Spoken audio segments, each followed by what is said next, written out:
আসসালামু আলাইকুম, welcome back to my channel. আশা করি আপনারা সকলে ভালো আছেন। আলহামদুলিল্লাহ আমিও ভালো আছি। আজকের রেসিপিতে থাকবে ফুলকপির এগ ড্রাই রোস্ট বা ফ্রাই রোস্ট যাই বলেন না কেন।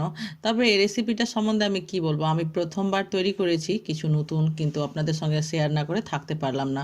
আর বন্ধুরা, এটা যদি আপনারা ডিনারের টেবিলে বা লাঞ্চের টেবিলে সার্ভ করেন না, তো চিকেন বা মাটন যাই থাকুক তা ছেড়ে এটা খেতে পছন্দ করবে সবাই। আর একবার আপনারা বিশ্বাস করে রেসিপিটা ট্রাই করুন। তাহলে চলুন দেখা যাক।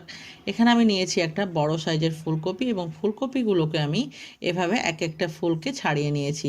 তবে ফুলকপির যে ফুলগুলো আছে সেগুলো বেশ বড় আছে, তার জন্য আমি অর্ধেক করে নিলাম। আপনারাও কিন্তু যদি বেশ বড় ফুল থাকে তাহলে অর্ধেক করে নেবেন, আর যদি ছোট ছোট সাইজের ফুল থাকে তাহলে কিন্তু গোটা গোটে রাখবেন, দেখতে ভালো লাগবে।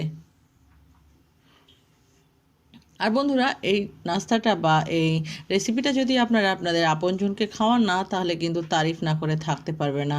আর একবার আমার এই কথাটাই বিশ্বাস করে দেখুন। এবার আমি ফুলকপিগুলো কাটা হয়ে গেছে। এবার একটা পাত্রে আমি গ্যাসের উপরে জল চাপিয়ে দিলাম, এবং জলটা কিন্তু বেশি পরিমাণে দিতে হবে, কম পরিমাণে দিলে হবে না। জলটা দিয়ে আমি গ্যাসটা অন করে দিয়েছি। এবার দিয়ে দিব পরিমাণ মতো হলুদ, বা যেন কালার আসে সেই পরিমাণ অনুযায়ী হলুদ, এবং 2 টেবিল চামচের মতো লবণ। আমি আমার পরিমাপ অনুযায়ী সমস্ত মশলাটাই এখানে অ্যাড করব। আর এখানে কিন্তু বেশি পরিমাণে কোনো কিছুই লাগবে না। জলটা ফুটে গেছে। এবার আমি এক একটা করে ফুলকপির পিসগুলো এখানে দিয়ে দিব, এবং 7 থেকে 10 মিনিটের মতো আমি এটাকে ভালোভাবে কুক করে নিব। কারণ ফুলকপির যে ফুলগুলো আছে সাইজটা একটু বড় আছে, সেই জন্য সিদ্ধ হতে একটু টাইম লাগবে। 5 থেকে 7 মিনিট হয়ে গেছে। এবার আমি 7 মিনিট পরে চেক করলাম। দেখতে পাচ্ছেন ফুলকপিগুলো কিন্তু সিদ্ধ হয়ে গেছে। এবার আমি এগুলোকে আর 2 মিনিট রাখার পর উঠিয়ে নিব এক একটা করে। গ্যাসটা বন্ধ করে দিলাম।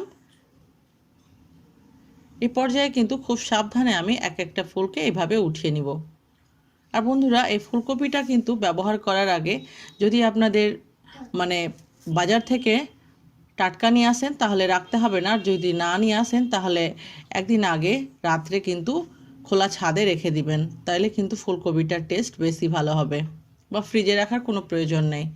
এখন যেহেতু শীতকাল, বাইরে রাখলে শীতটা টেনে ফুলকপিটা ভালো থাকবে। এবার নিয়ে নিব আমি একটা পাত্রে ডিম। আমি আমার ফুলকপির পরিমাণ অনুযায়ী 2টো ডিম নিচ্ছি। আপনাদের কম থাকলে আপনারা একটা ডিম নেবেন। দিয়ে দিব স্বাদ মতো লবণ, ঝালের জন্য লঙ্কা গুঁড়ো, আর সামান্য পরিমাণ হলুদ গুঁড়ো। আপনারা ঝালের জন্য এখানে গোলমরিচ গুঁড়োটাও ব্যবহার করতে পারেন, তবে এখানে কোনো প্রকার বাটা মশলা দিতে হবে না। খুব সামান্য উপকরণ দিয়ে এবং ড্রাই মশলা দিয়ে এই রেসিপিটা তৈরি হয়ে যাবে। ফেটানো হয়ে গেছে। এবার আমি একটা কড়াই চাপিয়েছি। কড়াইয়ে দিয়ে দিব পরিমাণ মতো সাদা তেল। এটা কিন্তু ডুবো তেলে ভাজতে হবে, সেজন্য তেলের পরিমাণটা একটু বেশি লাগবে। ফুলকপিটা ওঠানোর পর ওটা ঠান্ডা হতে থাক। আমি দেখিয়ে দিই এখানে যে কিভাবে ডুবোতে হবে, কিন্তু আমি প্রথমের এটা আপনাদেরকে দেখাতে পারিনি, তার জন্য অনেকটাই সরি। এভাবে করে কিন্তু ফুলকপিগুলোকে ডিমের কোটিংয়ের উপরে ডুবিয়ে তারপরে দিয়ে দিতে হবে সম্পূর্ণটা। চুলো রাসটাকে এখন আমি লো হিটে রাখবো।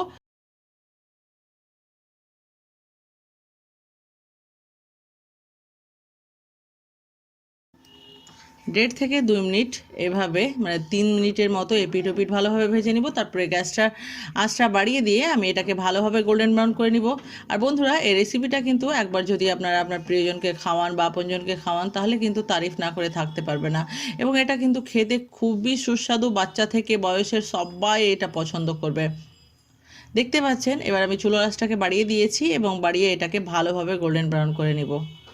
আর ডিনার টেবিলে কিন্তু এটা বা লাঞ্চের টেবিলে এটা দেখতে কিন্তু মাংসের চাইতে কোনো অংশেই কম লাগবে না।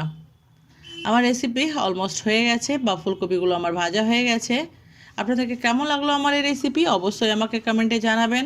আর আমার কোনো রেসিপি নিয়ে যদি কোনো কোশ্চেন থাকে তাহলে কমেন্টে লিখতে ভুলবেন না। আর প্লিজ বন্ধুরা, আপনারা একটা লাইক দিবেন আমাকে, তাহলে কিন্তু আমি প্রোৎসাহিত হব বা এগিয়ে যেতে আমাকে ভালো লাগবে। আর আমার চ্যানেলে নতুন থাকলে চ্যানেলটা সাবস্ক্রাইব করবেন, পাশে থাকা বেল আইকনটি প্রেস করে অল নোটিফিকেশান অন করবেন। আর প্লিজ আপনারা আমাকে সাপোর্ট করবেন। সবার মতো আমিও এই জায়গায় এগিয়ে যেতে চাই। ভালো খান, সুস্থ থাকুন, আপনাদের দোয়ায় আমাকে মনে রাখবেন। দেখতেই পাচ্ছেন তো কত লোভনীয় হয়েছে। আর কিন্তু এটা আমি সত্যি বলছি, মাংসের তুলনায় কোনো অংশে কম নয়, আর টেস্টটা কিন্তু অসাধারণ। এতক্ষণ আমার সঙ্গে থাকার জন্য অসংখ্য ধন্যবাদ। আবারও দেখা হবে নতুন কোনো একটা রেসিপির সঙ্গে। আল্লাহ হাফেজ।